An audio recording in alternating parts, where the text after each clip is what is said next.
Hello Captain fans! Catherine in love kay Alden mga kasambreros at ready na ma-in love. Si Alden nasa Davao na nga ba? Yan at marami pang items sa vlog na ito. Unahin ko ito mga kasambreros. Nagulat ako dito kagabi. Yung cinema, dito?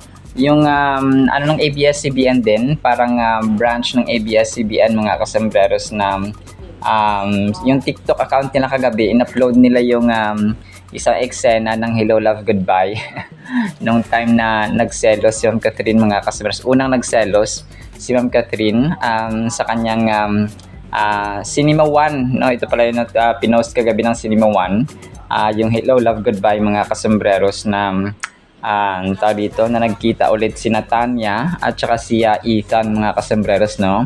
Doon nga sa maya contest na dinaluhan ni Catherine mga kasambreros. So talagang selos to the max ito mga kasambreros, no?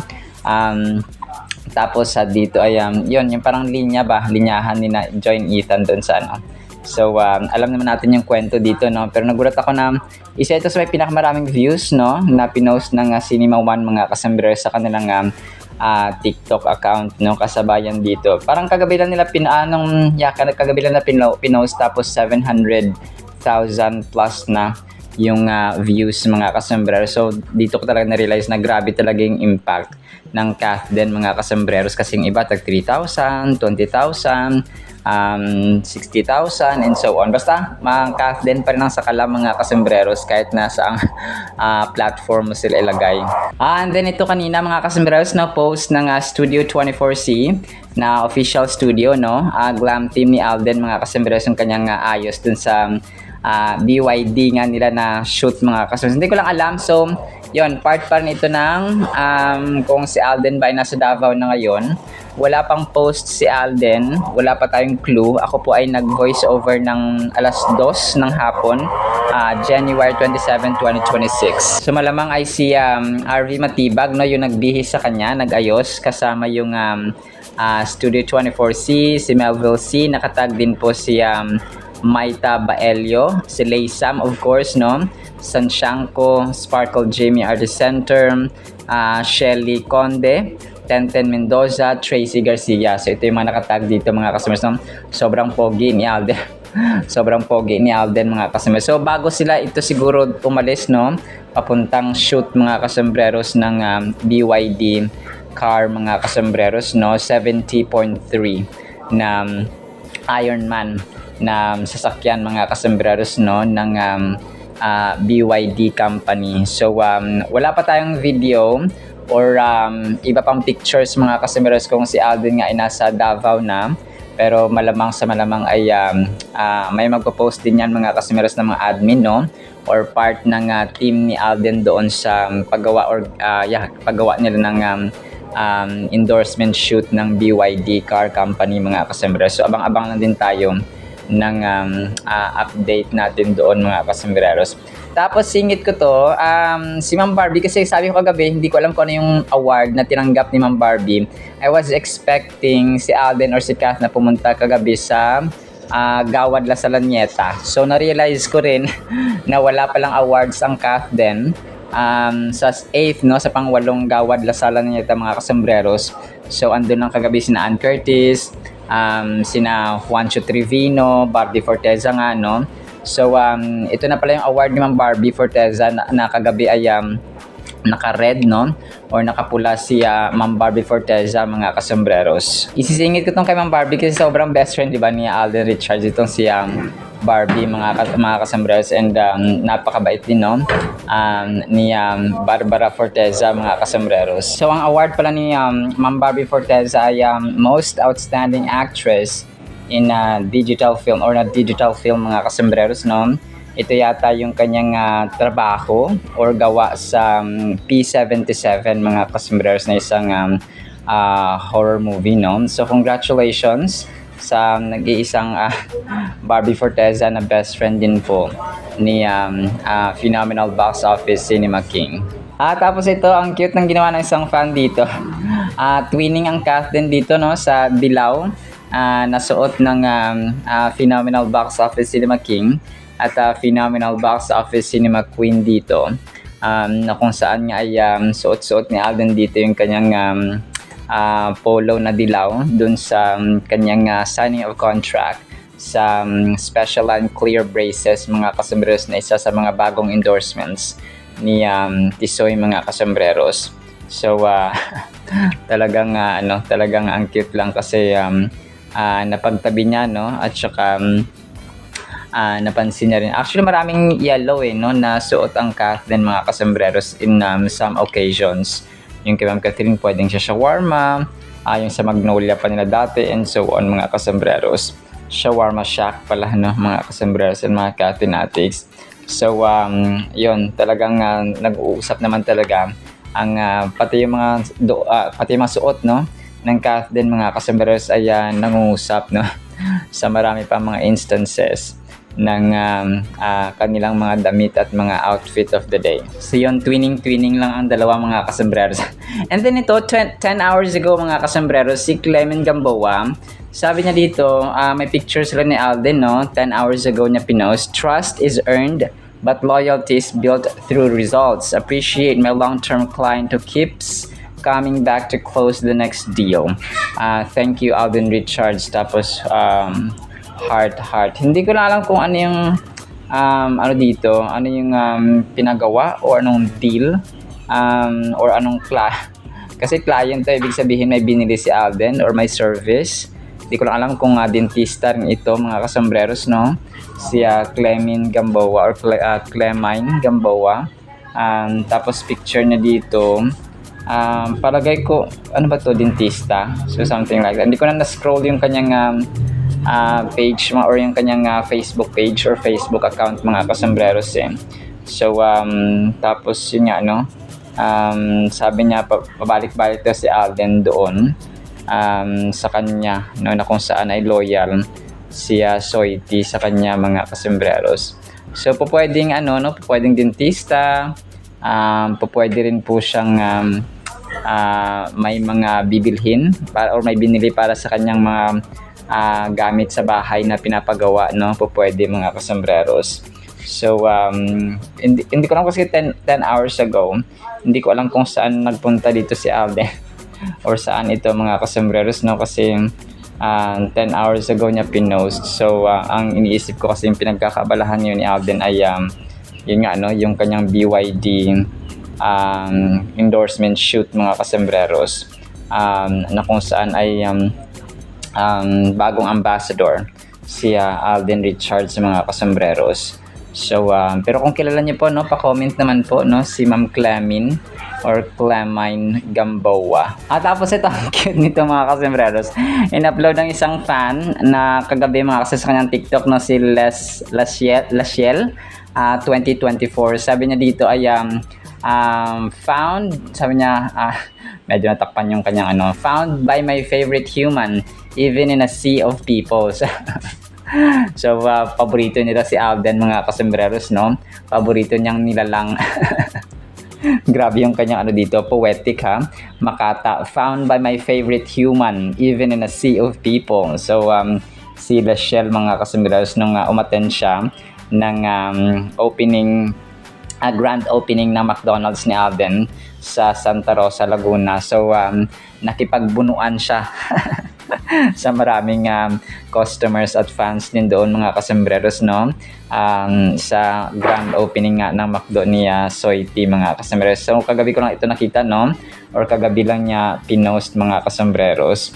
So talagang hindi nakapagtataka. Alam ko nila dayo at saka dumadami pa rin ang mga tao doon mga kasombreros ngayon sa McDo ni Alden. Tapos ito, 8 hours ago, pinost ng Alden Trendsetter yung Fintech Alliance PH contract. Hindi ko alam contract signing na siguro ito mga kasombreros, no? But correct me if I'm wrong. Wala kasi ako nakitang video or picture pa na nagpirmahan na. So kamustahan lang andito, siguro parang orientation and something like that mga kasombreros. Pero malamang contract signing na rin ito mga kasombreros, no? Ng fintech. Tapos of course, no, 1 hour ago, ang Sparkle Jamie Artist Center ay pinost sila yung una nagpost no, nitong BYD Ironman 70.3 na kotse or sasakyan mga kasembreros na pupunta si Alden sa Davao mga kasembreros. So correct ko yung aking apelido ni Nico ha. Yung dito, yung husband ni Solen Yusuf mga kasembreros na si Nico Bolchico. So 1 hour ago, Asia's multimedia star Alden Richards is the newest face of BYD. Tapos may car na logo. During today's contract signing kahapon, it was also confirmed that Alden will compete in Ironman. Competition para ito. So yun pa rin gagawin niya mga customers. He will join Nico Bolzico or Bolchico and Will Dasovich as part of a celebrity relay team representing the brand. Congratulations, Alden. So parang ano pala, sorry, akala ko ano lang siya, gagawa ng shoot or gagawa ng endorsement video mga kasembrer. So magiging part pala talaga siya. Grabe ano na namang mga kapahamakan ito Alden Richards. Grabe. So competition pala ito, Ironman 70.3. Hindi ko lang kung ano yung 70.3, 70 kilometers. So ganun siya mga kasembreros, no? 70.3 kilometers Davao. Hindi ko alam kung ano yung ibig sabihin nito, pero malalaman din natin yan sa mga susunod na updates natin mga kasembreros. So parang ano pala siya, parang labanan ng mga celebrity, relay team representing the brand. So parang ganun, no? Tapos sila yung representatives ng BYD mga kasembreros. So kasama si Will Dasovich. So ngayon alam ko na. So hindi pala siya endorsement lang, no? Pero yun, siguro gagawa rin sila ng video na andun si Alden Richards sa mga kasembreros. So congrats no Pops Alden, Ironman 70.3 Davao. So ito pala yung parang pangalan pala siyang ng competition. So tingnan natin, no? I-update ko kayo of course ng mga susunod na kabanata ni Alden Richards. Tapos ito, 12 hours ago, sabi dito ng Kathleen fans page or fan page ay, have a blessed morning everyone, Kath then forever, Catherine Bernardo official and Alden Richards, no? So solid nito na Kathleen of course, no?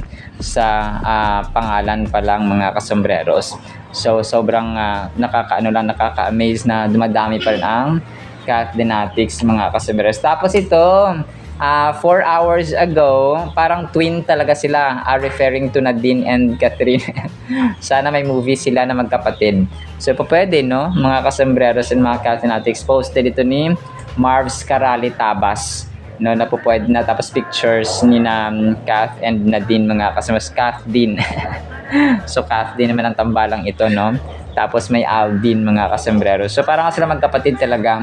Pag nag side view or parang mga ibang angulo mga kasembreros ay meron silang similarity kahit paano mga kasembreros ni Nadine at saka ni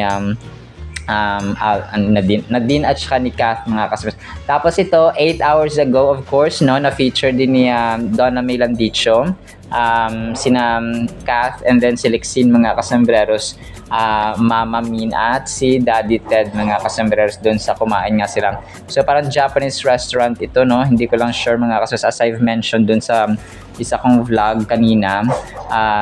So pwede rin sa bahay nila, no? Limited lang kasi masyado yung yung space na nakuhaan.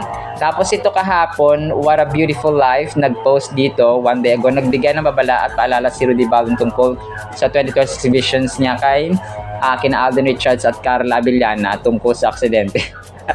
Tapos may pagpikit pa dito si Rudy Baldwin. So ito pa mga kasembreros, anyone can be prone mga kasembreros sa aksidente kapag hindi nag-iingat. So mag-ingat, manalangin, unang-una sa lahat ng protection. Pray for protection mga kasembreros sa ating Panginoon. Sometimes kasi nagki-create ito ng fear, no? Pero niya, no, talagang parang araw-araw araw-araw, hindi naman araw-araw, taon-taon na lang, no? Parang and minsan natatawa ako dun sa sinasabi nila na mga dito na mga manghuhula na may aksidente, may mamamatay, may dito may mga dilubyo. Well, sa isang taon ba naman sa isang taon ba naman, syempre may mamamatay talaga yan, may mga aksidente, no? Parang repeat the situations naman mga kasembreros every year na natural na yun na may namamatay kasi imagine mo sa isang taon talagang marami talaga ang mamamatay doon mga kasembreros at saka marami ang may aksidente at saka mapapaawayan sa politika, awayan sa ganito. So parang minsan parang yes naman, hindi mo na kailangan manghula kasi ganun man talaga yung nangyayari every year mga kasembreros. So kumaga pa natural at normal na lang yun mga kasembreros. So tayo po ayan no, kumaga pa mas naniniwala tayo sa kasi lahat yan in-approve naman ng Panginoon no, lahat ng nangyayari, lahat ng lahat ng kaganapan sa mundong ito ay it's either inallow ng Panginoon or ni-reject niya mga kasembreros. Okay. So kanina naputol ko yung yung kay Clemin or kay Clemine Gamboa mga kasembreros. Balikan ko yon kasi napansin ko na yung damit ni Alden pareho no doon sa may sabi kong spotted siya sa isang Japanese restaurant or Japanese establishment mga kasembreros. So si Clemine Gamboa. So pinagano ko kasi wait, parang hindi no. Parang black din kasi siya mga kasembreros Tapos itong spotted siya naka-black din siya dito mga kasembreros pero may cap lang siya. Tapos ito ay Clemine or Clemine. So wala siyang cap mga kasembreros pero black din Pero yun nga correct me if I'm wrong na lang mga kasembreros. So pwede rin itong naka-black si Alden ay sa na siya sa BYD na shoot or endorsement or meeting mga kasembreros. So yun po no, parang tinatry ko linawin ito mga kasembreros pero hayaan na natin. Tapos ito 3 hours ago post din ng Catherine Bernardo Cabrales Family Vlogs 20-year-old Catherine no. Para siyang si unang tingin ko kanina si Sandara Park. No, para siyang si Sandara Park mga kasembreros no. Pag naka side view. So kayo po ano po ang tingin nyo dito no? Pero ako ay parang nakita ko si Sandara Park mga kasembreros no sa side view angle ni attorney mga kasembreros. Tapos happy to share ito yung alam niyo yung Recreate, yung lie detector test ni Kath mga kasembreros at saka ni Alden nung time ng Hello Love Again. So dito ko nalaman na yung kanilang video pala, yung sa lie detector test, tapos ang kulitan nga ng Kath din ay dito, isa pala sa may pinakamaraming views no, 1.2 million sa Recreate mga kasembreros. Tapos yung dito, yung kinamarian yata ay 900,000. Tapos yung parang Josh Lia yata nagtay sila na 1.2 million mga kasembreros no. Yung views niya. So parang nakakatuwa lang na talagang Kath din kahit sa social media or streaming platforms ay sila talaga yung alam mo yun nangingibabaw at saka tinatangkilik talaga ng napakaraming fans mga kasembreros. So kung kaya gumawa na kayo ng movie no Sir Alden para naman ay dito babasagin nyo na naman ang mga records ng sarili nyo ring record na 1.6 billion. So sana ganoon no, talagang mag-aantay tayo mga kasembreros and mga Cathinatics ng kanilang pasabog. Tapos ito next item natin, ang cute ng ginawa ng isang fan dito no, inedit niya yung Kath din, tapos pareho naka-white naghahag no or nagyakapan ang Kath din dito mga kasembreros. Naka-white si attorney at saka si client pero ito po ay AI generated or edited lamang mga kasembreros. Tapos ito, na-recall ng isang fan yung award ni Sir Alden kasi di ba kahapon nagkaroon ng pang-8 Gawad La Salanieta no, na awarding mga kasembreros. So tapos ang isang admin naman kagabi ay nag-share siya no, nag-recall mga kasembreros ng award din ni Sir Alden last year naman no, 2025 mga kasembreros sa ikapitong Gawad La Salanieta no, mga kasembreros and mga Cathinatics. Posted ito or repost ni Chard Fulkerson no. Saktong siya January 27, 2025. So ngayong araw ay January 27, 2026. So, ito yung ikapitong Gawad na Saloneta, no? Sabi niya dito ay, congratulations Alden Richards, Asia's multimedia star. Alden Richards achieved a double victory today at the 7th Gawad La Saloneta, winning Most Outstanding Film Actor for his role as Ethan in Hello Love Again, and he also accepted the award for Most Outstanding Filipino Film for the movie. So, ngayon kasi ay si Barbie Forteza naman yung Most Outstanding Actress digital platform, mga kasambreros, no? Or in a digital platform. So, parang Netflix, no? Something like that, mga kasambreros, or ibang mga ano nila, mga ibang mga tao dito, platform na ginagamit, mga kasambreros. So, yun po. And then ito, next item natin, mga kasambreros, Amino Loco. So, posted ito ni Amino Loco. Tapos nakatag si Christopher Martin 7 minutes ago. Ayun na, no? Tapos parang tinitingnan niya dito si parang si Amino Loco, parang naging coach yata ito ni Alden sa biking, no? Or sa cycling era niya. Nung nagsisimula pa lang siya magbisikleta, mga kasembreros. So, dito ay parang sa gym lang sila, yung kanyang Colnago. Pero matagal na po ito, mga kasembreros, ha? This is a sort of repost or throwback, mga kasembreros. Naka-white din si Soiti. So ngayon ay dala-dala ni Alden yung kanyang Colnago, no, doon sa Davao nga, mga kasembreros. Kasama nung BYD na kanyang 70.3 BYD, mga kasembreros. So 70.3 Davao Ironman na BYD, mga kasembreros. So, yun po, no? Tapos, tinitingnan dito ni best friend to sila na si Christopher Martin, mga kasembreros, at saka si Pops Alden. So, this is just a throwback, mga kasembreros, no? And mga Cathenatics. So, main item na tayo. Na-post kagabi ng isang admin yung time na in love na, ready to fall in love, mga kasembreros, no? Si Ma'am Catherine. So, sabi nga niya kahapon pa. So, but this was October 28, 2024, no? Na-interview nila or interview niya kay Sir Boy Abunda. Si Ma'am Catherine, wala siyang ibang ugaling nakapaalam na swak sa kanyang ugali, no? Si Alden lamang, mga kasembreros. Wala si Mayor Mark Alcala. Wala rin si, hindi rin po pwede si Daniel na kasi meron na siyang tao dito, meron na siyang Kyla Estrada. So, sino pa ba ang nakasama ni Kath ng matagal? Sino ba yung nakasama niya for quite a long time, mga kasembreros, no? At saka masasabi mo, nakita natin sa mga public appearances nila na kulitan. So, kahit anong gawin nila, mga kasembreros, ay nagja-jive talaga at parallel yung kanilang ugali sa bawat isa, mga kasembreros. So, kumbaga pa walang dull moment, no? Sa Kath din, mga kasembreros, tanging sila, kumaga pa namumukod tangi ng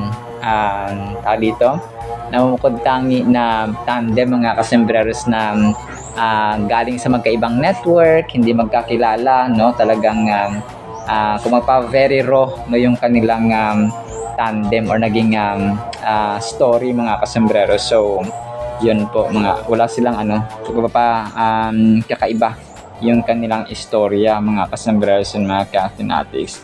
So, mamaya, tatry ko itong i-play, yung kay Boy Abunda, mga kasembreros, para ma-appreciate po ninyo.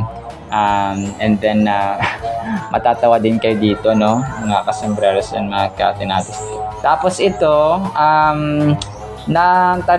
dito ko na-realize yung so, maliban dito sa, syempre, no, English speaking ang Kath din. Interview nila ito kay Neil, sa Hollywood, mga kasembreros. Try ko pong i-play ito kasi ang kulit ni attorney dito.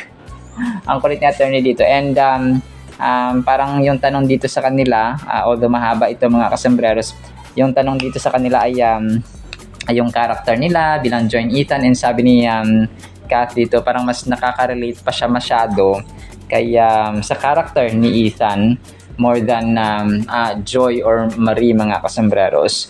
So, yun, parang yung goal-oriented. So, kinuwento nila dito yung kanang character. But, more than that, yung parang yung kinukwento niya dito ni Kath, parang yung totoong ugali na ni Alden sa totoong buhay. So ito yung napansin ko dito mga kasamberos kanina, or habang pinapakinggan mga kasamberos itong kanilang interview sa Hollywood, no? Series kasi itong kanilang interview, mga kasamberos and mga katina.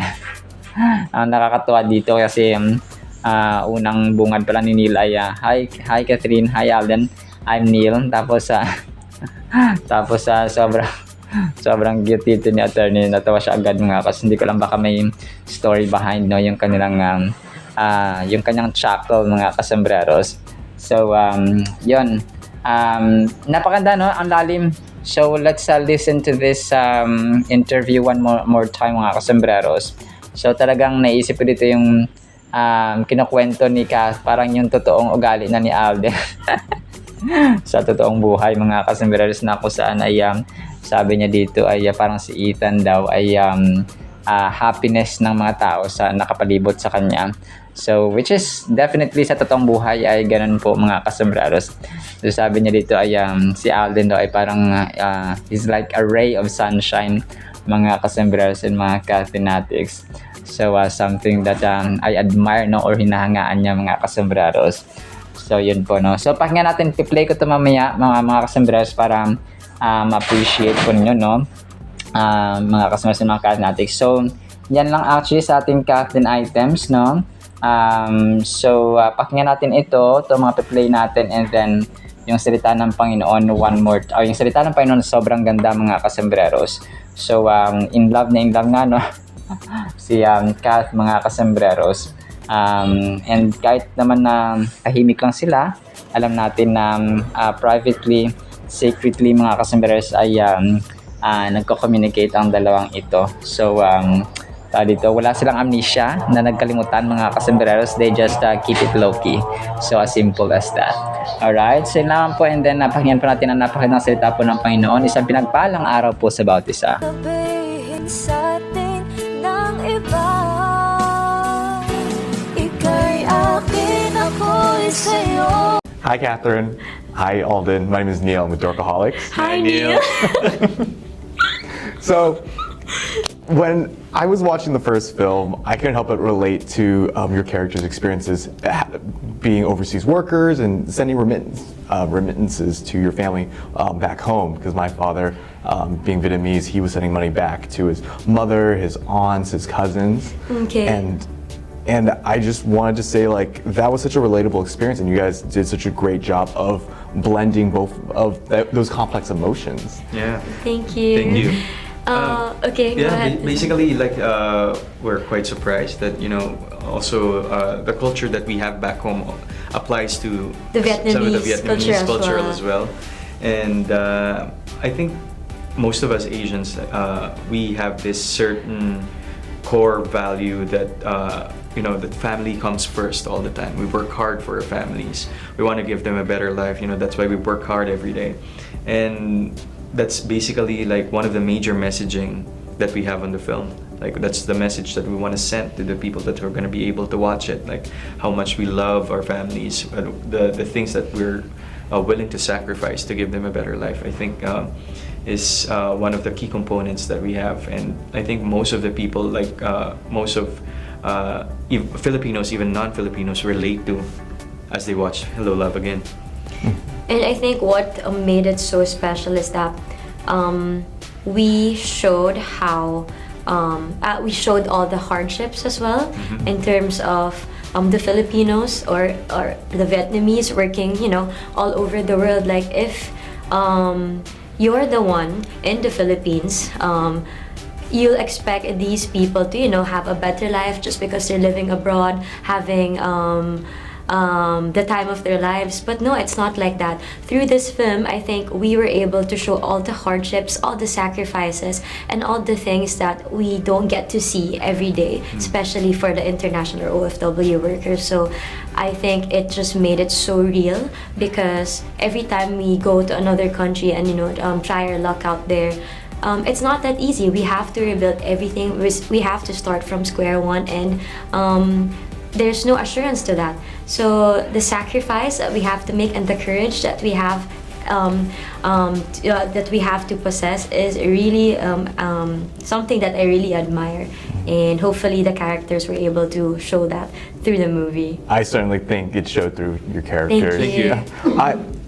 Do you guys relate to that in a way, of being Filipino actors and actresses and now expanding the global market with global releases?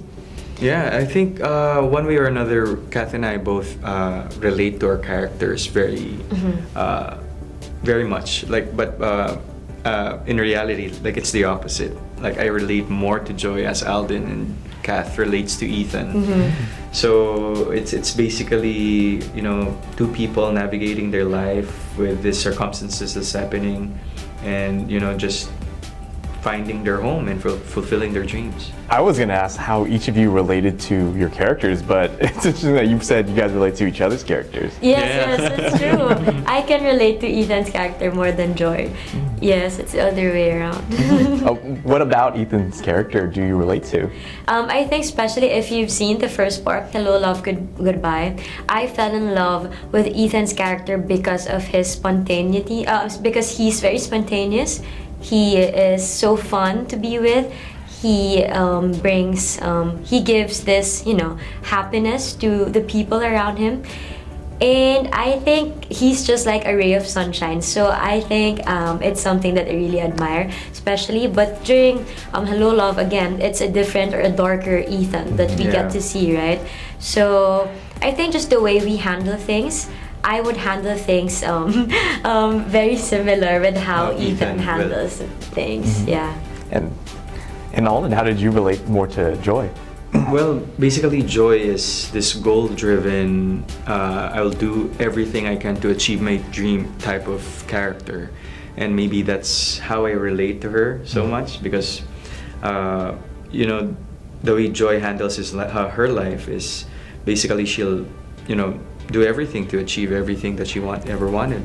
And right now I'm also on the same page, but because of, you know, I'm not getting any younger, and there's been a lot of experiences that I've learned from in this lifetime that I have. I think now is the time that I should consider going slow a bit, not to, you know, give time for myself as well. But with the way Joy and on how Joy takes on life in an everyday basis is something that I really admire. And you know, the hard work that she gives for you know, to give her family a better life and to achieve her dreams is exceptional. Like she'll basically like go for it, whatever it takes. I'll give it a shot. Well, thank you so much for your time today, Catherine and Alden. It's been a pleasure speaking with you, and I can't wait to tell more people to see Hello, Love again. Thank you, Neil. Thank you. Neil, I think we have to do it again. I'm kidding. I was like, I saw him do this. I thought, man, it's all right. Excuse me. We're gonna start again. Oh, Sorry. okay. Okay, no problem. Hi, Neil. Nice to meet you. Sobrang the best at sobrang himbig. Sobrang ligtas ng ating Word of God, mga kasimreros. Ang title po ay Ligtas na Tulog. Psalms chapter 4 verse 8, I will both lie down in peace, ito yon, and sleep, ito yon. For you alone, O Lord, make me dwell in safety. Alam niyo po yung safety, yung security, yung protection, yung peace, no, yung kapayapaan sa loob po ng tahanan, sa ating mga bahay, sa ating isipan, no, ay napakahalaga po nito, mga kasimreros, kasi peace, yung security, yung protection, ito yung yung tawag dito na yes po, pwede tayong magkaroon ng bahay na silyado, bahay na maraming padlock, bahay na mataas ang gate, bahay na punong-puno ng gwardya, ng security guard, mga kasimbrers for example. Tama yun. Pero may natural kasi na protection. Sometimes you don't need like matataas na walls, no, yung mga barricades, yung mga pader na sobrang daming mga barbed wire, daming mga tinik-tinik para hindi daw pasukin na magnanakaw. So okay naman yon. Pero alam niyo po, yung protection na dala ng Panginoon natin, mga kasangreros, na kahit nasa gabi, parang peaceful yung ating tulog, natahimik yung ating tulog, ligtas tayo natutulog, mga kasambreros. Na-imagine ko nga, no, yung mga corrupt na mga officials na talaga napangalanan na Nakakatulog pa kaya sila ng peaceful, mga kasembreros, no? Nakakain pa kaya sila? Paano na nasisikmura, mga kasembreros, no? And talagang dito ko parang na-open talaga yung mind ng tao sa corruption. Grabe, ang yaman ng Pilipinas, talagang ninanakaw lang po, mga kasembreros, ng mga corrupt politicians. So imagine niyo, dati pa pala sa time ni na Miriam Defensor Santiago, parang noon pa pala niya binubunyag, no? Na ganoon pala nangyayari. Parang may mga ghost projects na pala dati. Talagang yung 2025 budget lang ng gobyerno, yung talagang naging pinaka balahura, no? Pinakatahasan sa lahat ng budget, mga kasunod na pinasa sa kamera. So kung kaya ay nung nagkaroon na ng mga bagyo, ng baha, no, ng lindol, mga kasunod, ay talagang naungkat itong grabe pala yung pagnanakaw, billion, trillion pala yung nanakaw sa kaba ng bayan, mga kasembreros. So grabe, no, alam nyo, marami mang nasawi, marami man ang namatay, mga kasembreros, during the time of lindol, especially yung talaga, no, yung baha, no, sa Cebu, mga kasembreros. Naging eye-opener yun sa mga tao na ganito na pala binababoy ang pera ng taong bayan, yung taxes na mga ultimo na mga kagaya ko, no, may mga taxes tayong binabayaran. Yung nanay ko kasi may yung lote, di ba, yung lote na tinatayuan ng ating bahay, pag may title na may titulo niyan, mga kasus, talaga nagbabayad tayo ng tax, no. Yung farm, yung palayan, sinangla na nga namin yung palayan, mga kasembreros, kasi wala rin namang income, kasi kapag nagtatanim kami, puno rin naman ng utang, mga kasembreros, kasi kunwari, utangin mo yung binhi, utangin mo yung medisina, utangin mo yung mga pampara sa peste, yung mga pesticides, mga kasembreros, utangin mo yung papatrabaho. So parang, tapos yung yung kilo ng palay, 15 pesos, di ba? So parang alam niyo po, kung meron man dapat tutukan ng gobyerno, yun po yung unang-una, edukasyon, no? Kailangan libre na dapat, or libre na dapat yung college, no? Yung universities, for example, dapat libre na yun. It's not an opportunity, dapat right na yun ng bawat kabataan na gusto mag-aaral sa kolehiyo. Tapos yung agrikultura, no? Kasi agrikultura hindi lang siya nakafocus sa palay. May poultry pa, no? Yung mga hayop, mga kasembreros, yung mga yung mga gulay, prutas. So, di ba, yung sa Benguet, yung gulayan talagang grabe, parang hinihingi nilang yung presyo ng mga gulay. Yung mga times na parang tinatapon na lang yung mga kamatis, sibuyas, kasi sobrang sa transportation pa lang, grabe na yung sobrang taas ng kanilang gastos, sobrang laki ng kanilang gastos sa transportation, and yet yung kilo ng kanilang mga panindang gulay at prutas ay parang hinihingi na lang. So, di ba, parang ito yung mga dapat na focusan, no? Natatawa nga ako dito sa may nung time na nagkaroon ng Metro Manila Film Festival, nagkaroon na parang sabi ng isang mataas na opisyal, dapat daw libre na lang yung ilibre na lang sa mga indigent people yung Metro Manila Film Festival. Okay naman yan, mga kasos. Pero dapat ang libre nila yung lifetime solution ba, no? Hindi siya kumbaga pa leisure lang, na yes, malilibang ka, makakapanood ka ng sine ng libre, pero after that, anong nangyari? So, ganun pa rin pag-uwi nila, kasi may pamasahe pa sila, no? Ganun din, no, mga kasembreros. So, natuwa lang sila ng how many, parang it's not the lifetime solution talaga, mga kasembreros. Pero going back, naligaw na tayo sa ating topic. Going back, mga kasembreros, dito po sa ating topic na ligtas na tulog. So, sino po sa atin dito yung hindi nakakatulog sa gabi? So, maaring, ako po one time, hindi siya one time sa Manila, nung inatake ako ng acid reflux, talagang tatlong gabi ako walang tulog, as in wala talaga, mga kasos. Bangungot, dilubyo, anxious, mga kasembreros, yun yung mga experiences ko. Talagang mayat maya, kahit alam nyo yung utak ko gising, yung mata ko nakapikit.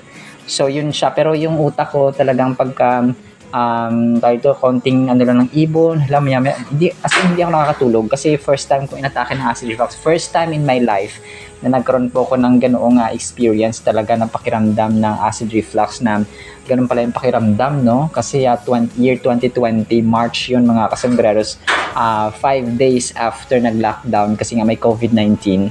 talagang doon ko na-experience na grabe pala, no? Mga kasos, kapag hindi ka nakakatulog, di ba, 4 nights ako hindi nakakatulog. So, inisip ko, magkakaroon na ako ng ma-comatose, parang something. Hindi, parang ano siya, parang, yung sa high blood, parang, basta yung parang ano siya, kasi hindi ka nakakatulog nga, di ba? Parang ganun mga kasos, parang grabe yung, anxiety ko at that time talaga, kung kaya hindi ako nakakatulog, konting huni lang ng ibon, gising na naman, tapos parang maya-maya lang na tumilaok na yung manok. So, ibig sabihin, umaga na, tapos hindi ka nakakatulog, pinapagod yung sarili ko at saka katawan ko buong araw sa pagbibisikleta, trabaho dito, trabaho dun, and yet hindi ako nakakatulog. So, may inisip akong trabaho sa opisina at that time. So, grabe yung experience kapag hindi ka nakakatulog mga. So, sino sa atin ngayon yung hindi nakakatulog, no? It's really a blessing. It's really favor ng Panginoon pala. Na-realize ko na grabing favor pala ng Panginoon kapag ikaw ay nakakatulog ng ligtas, nakakatulog ng peaceful, nakakatulog ng mahimbing mga kasombrero. So this verse from the book of Psalms, specifically 4 verse 8, speaks about finding peace and security in the presence of the Lord. So it reflects a deep trust in God's protection and provision, allowing the believer to lay down their worries and rest peacefully. So yun siya mga kasombrero, no? Kapag tayo po nakapagpahinga ng payapa, no, paggabi, yung oras ng pagtulog, nakakatulog ka, hindi mo na kailangan ng mga sleeping tablet, mga kasombrero, para kasi mga taong ganun, no, parang naging routine na nila yung mag-iinom muna sila ng sleeping tablet para makatulog. So it's not a healthy lifestyle actually, na iinom pa tayo ng sleeping tablet. Parang nakadepende na lang sa medisina or sa gamot mga kasombrero para tayo makatulog. So dapat ipanalangin natin na, Lord, give me a peaceful, sound, and safe sleep, no? Talagang panalangin. Okay? Everything is possible mga kasombrero sa Panginoon when we pray. The act of lying down and sleeping is symbolic of letting go of anxieties and finding comfort in the belief that God is watching over us. So yun siya, parati natin isipin ang Diyos ay nakatingin at binabantayan tayo mga kasombreros. So at ang Diyos na, pag may tiwala tayo sa Panginoon, we are feeling safe. We feel safe, we feel secure, and we feel protected mga kasos because we know and believe that God is watching over us. The phrase, "For you alone, Lord, make me dwell in safety," emphasizes the singular reliance on God for safety and refuge. So kapag kayo pa hindi nakakatulog, hindi po dapat first, hindi natin unang iniisip na bibili ako ng sleeping tablet, bibili ako ng Sleepasil. Kasi na-try ko yun dati yung Sleepasil. Mga kasembreros, pero hindi siya umepekto. May mga times na nakaka-effect, may epekto siya, pero not all the time mga kasembreros, no? So ang ating unang iniisip dapat pag hindi nakatulog, prayer. Okay, panalangin talaga mga kasembreros. Reflecting on this verse, think about what it means to truly trust in God's protection.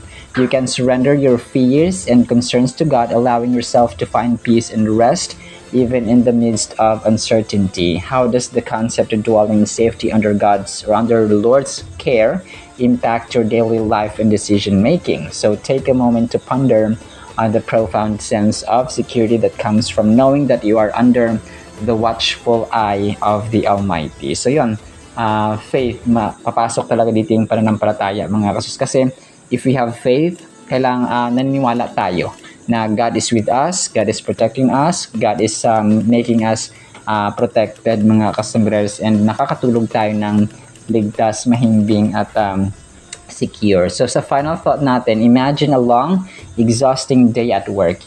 Your to-do list never seems to end, and the weight of responsibilities is overwhelming.